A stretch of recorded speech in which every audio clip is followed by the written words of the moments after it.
Barron Trump, newly investing his family into crypto, is now all of a sudden worth $150 million. If you look at Andrew Tate's stuff, The War Room, if you look at Andrew Tate's The Real World, 90% of Andrew Tate's pyramid scheme with helping young men is about crypto. And now the Tates are arrested here in America. They're sitting on extradition. Their lawyer is desperately trying to rouse the Trump camp, and nobody is picking up the phone.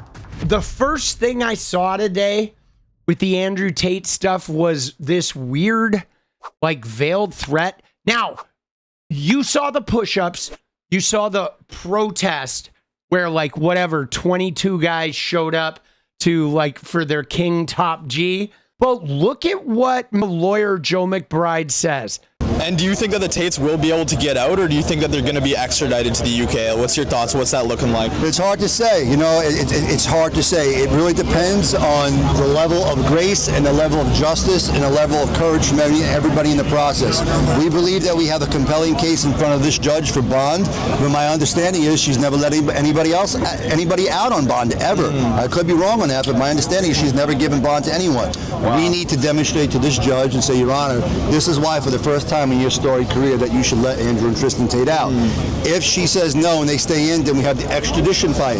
If we lose that extradition fight, then it needs to go to the Secretary of State, which is of course Marco Rubio, and we'll make a compelling presentation to him as well as to why they shouldn't be extradited. And if they do extradite them, well then you can understand that the Republican Party is lost. And do you think that you hear that? If they do extradite them, you can understand that the Republican Party is lost. Just when you thought it couldn't get crazier, guys, it gets crazier. Let's get to the Barron Trump connection, because there's a number of things going on here. Now, we know for starters that Congress has been asked to investigate Barron Trump. And this was started by ภิəğəmin Ansari, the representative from Arizona. And she drafted a letter to Chairman Comer about the House Judiciary Committee saying something's going on with the Tates. It does look like they helped get the Trump admin helped the Tates get out of Romania. Now they're being held with extradition. There is some connection with Barron, and we should look into this. Now, of course, Comer is not going to do any of this. Nobody in the Republican admin is going to touch this. However, the Dems are more than likely going to control the House after this election. So come January of 2027, it's going to be on. And this investigation with Barron will go forward.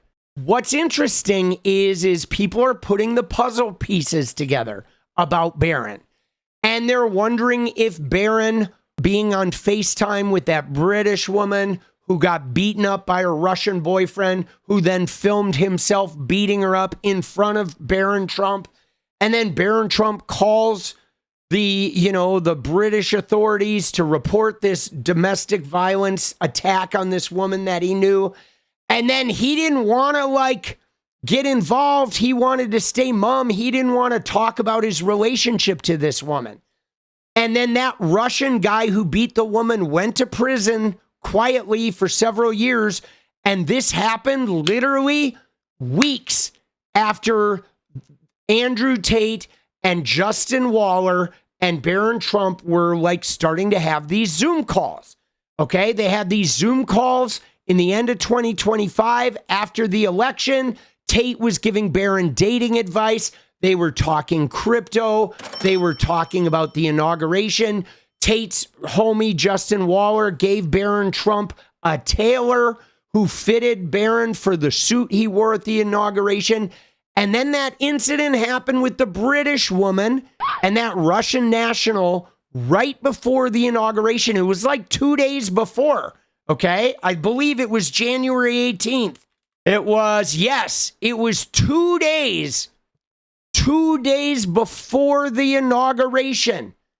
So you had this deepening connection with Tate and Barron and Justin Waller They were starting to do Zooms. They were starting to communicate. Now, Tate has long-standing ties to the Trump family. And this is where it gets crazy, guys. Look at this photo. It's 2017. Okay? Andrew Tate went to visit with Don Jr. at Trump Tower. This was years before Tate blew up. Now, guys, if you roll back the clock and you go back to Gamergate and you go back to Steve Bannon and the Epstein files and him and Jeffrey Epstein having meetings talking about influencing young people, influencing young men. These Steve Bannon and some of these Trump guys, these Brad Parscales of the world, have been working on a male indoctrinating agenda for some time now, especially as college women have gotten more and more liberal. The right wing and the MAGA people have tried to activate the voting instincts of young white men who normally don't vote. Okay? Now, this is really weird that Andrew Tate was already meeting with the Trump family at Trump Tower in the first admin before Tate was even famous. And this led me to wonder if the Trump family and that AIPAC money, that billionaire money that was, flowing out of Epstein and Israel and Adelson and all the people, the Russian money and the Saudi Arabian money, all this money flowing through Trump land, made me wonder if Andrew Tate was getting astroturfed into the manosphere. If he was literally, a lot of his online explosion could have been initiated by, paid fucking promotions. Because think about this. He's got 10.8 million followers on Twitter. Okay. And this guy is his content is everywhere, but this motherfucker's in prison and 20 people showed up to do push-ups outside that jail cell. I think these guys were trying to elevate Tate, maybe even trying to elevate some of these other manosphere influencers. It's pretty fucking weird. And Jeffrey Epstein was alive and well at this time, at 2017, when Tate was meeting with Don Jr. Now, here's the article that I saw that really made alarm bells go off in my head. And it was a Forbes article about Barron Trump. This is from October of last year. How 19-year-old Barron Trump is worth $150 million. Barron and Trump and Justin Waller and all these guys, Trump did the Aiden Ross podcast, and Trump was going on Rogan. Trump was doing all the manosphere circuit. Okay. Charlie Kirk was doubling down on elevating Trump. This was back in 2024, right? And then all of a sudden, by the end of the first year, Barron Trump is worth $150 million. I've got a very tall son named Barron. Has anyone ever heard of him? He says jokingly, he said, "Dad, you got to go out and do Joe Rogan," Trump bragged, crediting Barron's insights with helping him win more young voters. He also gives his 19-year-old credit for showing him a thing or two about crypto, the source of the president's quickly expanding fortune. Barron, who taught his dad what a wallet is, co-founded World Liberty Financial, a cryptocurrency company, with his father and older brothers last year, less than 2 months before the 2024 election. They founded World Liberty Financial. When Dad won, World Liberty exploded. Forbes estimated it's added over $1.5 billion to the Trump family fortunes, about 10% of which, or $150 million, belongs to Barron. Now, guys, I cannot overestimate the role that crypto plays in Andrew Tate's businesses, okay? Because Andrew Tate was operating illegal cam operations Andrew Tate was in Romania connected to like casino mobsters, Russian mafia, etc., etc. Crypto is where these guys hang. Crypto is where these guys move large amounts of money, illegal money, human trafficking money around the fucking world. They move it into accounts. They can trade money for shit, right? They can, you scratch my back, I send you some crypto to a wallet, okay? Now, this is what's wild, guys, is that during this time, while World Liberty Financial explodes, and now the Trump family is deeply involved in crypto, and Trump, mind you, has had money laundering like connections for a while. Trump's bank accounts got shut down because of money laundering flags, guys. This is from 2 weeks ago. Trump bank accounts, remember when they got debanked? And they made this huge deal about getting debanked? They're like, oh, they're out to get us? Well, he got debanked because there were concerns over money laundering. Capital One, okay? Bank accounts held by President Trump were closed by Capital One in 2021 after it flagged financial activity that had characteristics of money laundering. The court filing is tied to a lawsuit filed against Capital One by one of Trump's financial holding companies. So he filed a lawsuit against Capital one of his companies did, because of the debanking, and Capital One's like, yo, this shit was like pinging money laundering stuff. The closures were the results of months of analysis and a careful review by Capital One's team in accordance with bank policies and regulatory guidance. And they used the AML team, which is the anti-money laundering team. They got debanked because of the money laundering. All right. Now, I'm not going to fucking give Capital One and all these people a cookie, because all of these banks, Capital One, JP Morgan Chase, Deutsche Bank, they've been covering money laundering for Trump, for Epstein, for all of these fucking guys forever. If anything, they're only speaking up about this to try and like cover their own ass. That's really it. Okay, Capital One is predatory. That bank sucks.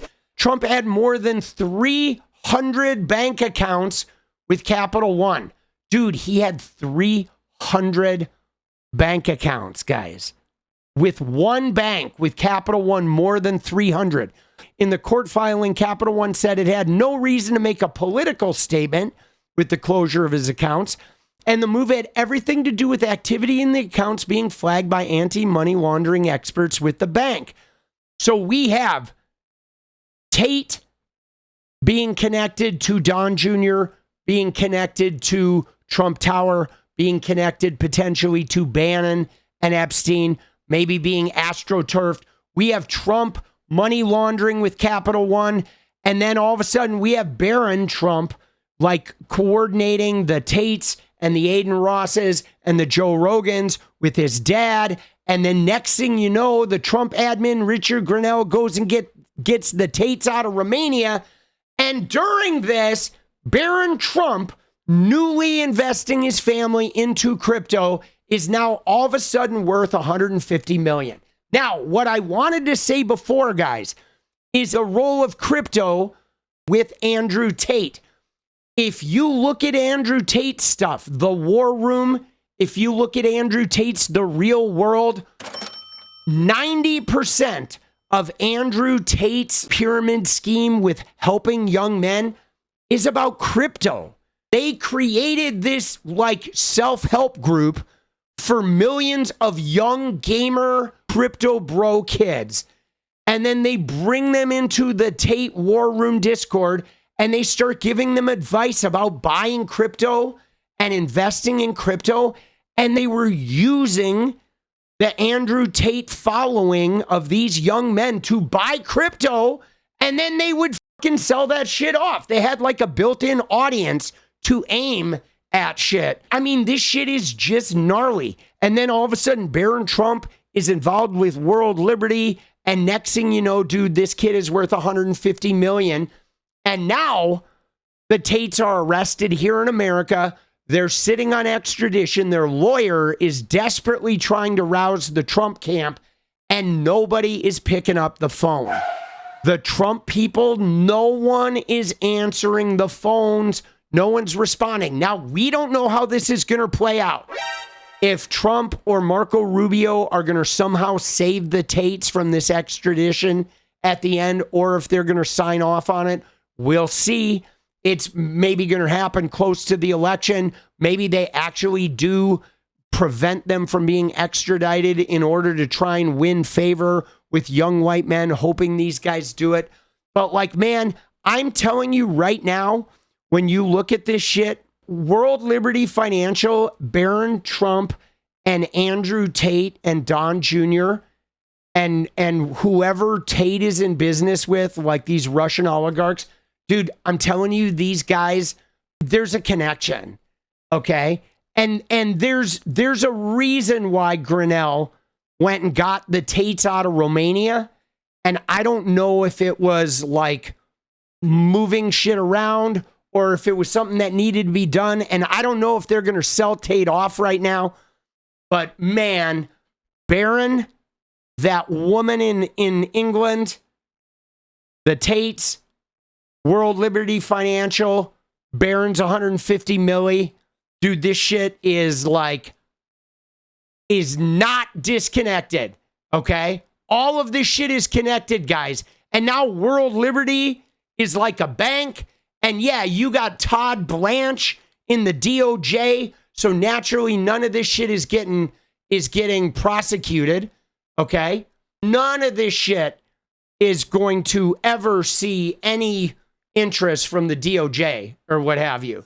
There's a company that holds the Trump family's stakes in World Liberty that is called DT Marks DeFi LLC. They're using the Trump name to basically like get MAGA cult members to buy tokens. This is like the same ruse that Tate uses with his MLM in his Discord.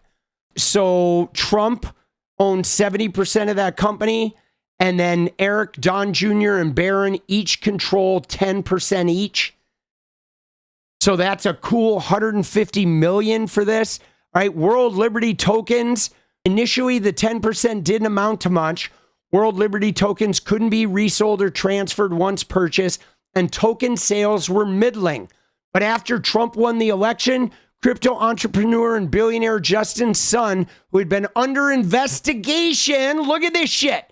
After Trump won the election, crypto entrepreneur and billionaire Justin's son, who had been under investigation by the SEC, announced he was investing $75 million into World Liberty to, guess what? Make that investigation go away. Dude, Trump's SEC paused the probe after he put in $75 million, and then sales took off. And then by August, World Liberty sold $675 million worth of tokens. Barron's share came out to $38 million. Then in March, World Liberty announced another product that was a stable coin. Okay, the market cap is around $2.6 billion. And so Barron's share of that is $34 million. Then in August, World Liberty struck a deal with publicly traded healthcare company, 𝗙𝗚𝗫, which was seeking to become a crypto treasury company. Why is a publicly traded healthcare company becoming a cryptocurrency treasury company? As part of the deal, 𝗙𝗚𝗫 traded 750 million of tokens for 1 million share of its stock. So they used a pile of money raised to buy 717 million of World Liberty Financial tokens, which again, guys, when a publicly traded healthcare company is doing crypto business with the fucking president, we are not getting any healthcare. You wonder why we don't have fucking healthcare? You wonder why we're not getting Medicare for all? Because all of this shit is crazy. So all total, this kid has $150 million in crypto-related money in this weaving entanglements.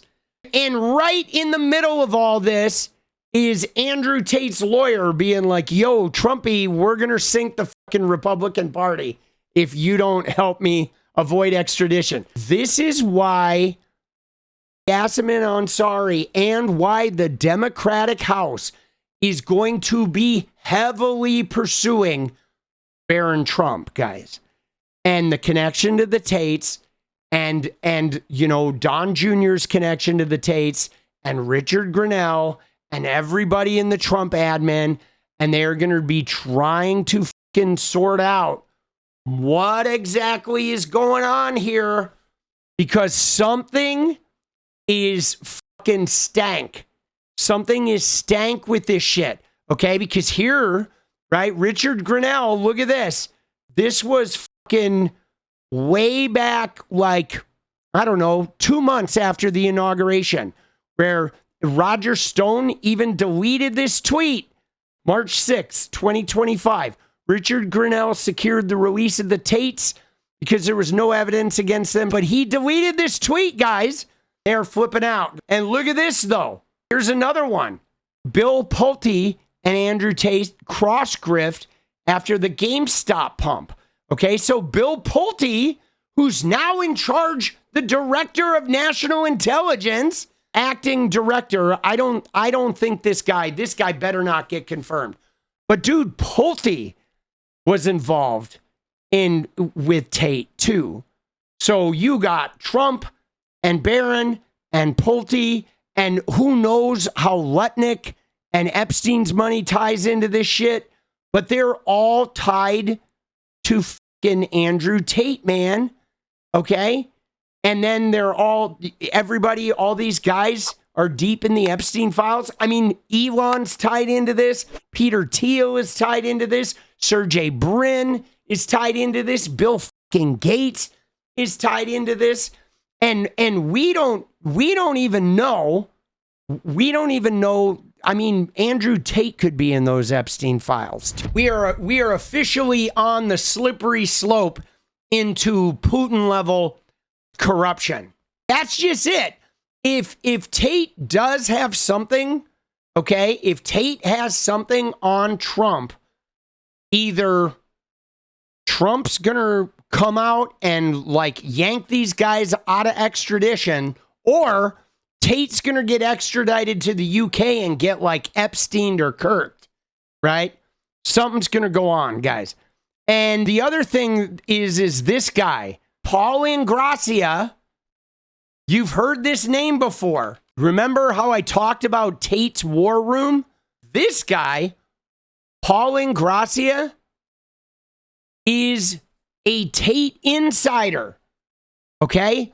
Paul Ingrassia, when Tate was running the war room, which is that crypto advice, whatever, all these young men, the Tate supporters are in there, and he's like teaching them about the gym and crypto and investing. Paul Ingrassia was one of the major higher-ups in the Tate war room. And now Paul Ingrassia works for the Trump admin. This fucking guy, a Tate war room insider, one of the guys leading the crypto fucking, Tate's crypto world, he is the acting general counsel at the US GSA. He leads a team of 100 attorneys across 7 divisions, focusing on implementing the executive orders on the GSA's statutory responsibilities and improving the efficiency of legal and regulatory processes. Okay, this is another Tate insider and he's an acting general counsel, which means this guy didn't get like confirmed or didn't get an official. He just got elevated as an acting general counsel. That's Trump's sort of MO, is to leave jobs blank so he doesn't have to go through Senate confirmation. He doesn't have to go through any of the like checks and balances. And then he just elevates someone into the acting role. And then he just leaves it there until somebody legally challenges him. And then he has to respond to it. Isn't that wild? So this guy, this Ingrassia guy, is a heavy-duty Tate insider is also a key fucking member in the Trump fucking White House. Like, bro, it's all tied together, and this fucking weasel, right? This weasel is right in the fucking middle of this shit, bro. All of this is going to come to pass. I mean, Trump is really going to pull out all the stops, because losing the House, you are going to see Barron Trump at the center of the House investigations. It is coming. When we retake the House, this is coming. There is a deep connection between Tate and Trump and Barron Trump and who knows else. I don't know if it's Russian mafia, if it's Putin, if it's Israeli mafia. I mean, you know, it could tie into other influencers, certainly. There's like a lot of funding behind these guys, but I know it has to do with crypto and money laundering. And so this shit's going to get gnarly. This shit is going to get gnarly. And I do wonder, though, if Trump is going to sink Tate and the Tates are going to get Kirked. Okay? I do wonder if they're going to get Epsteined, guys. Something could happen to these guys. That may be why they're freaking out so hard, because they know if they get extradited to the UK, they're not coming back. Yo, political punk here. I know, it's killing me. Seriously, guys, if you like what we do around here, go ahead and hit that subscribe button, drop a like, and turn those noties on. And I wouldn't be anywhere without the members. So if you want to hit the join button, we really appreciate that too. Thank you so much, guys. It's getting crazy out there, and I'm just really glad to not be going through this alone. All right? All right, keep your chin up. Let's go, boss. All right, fuck you. Bye-bye.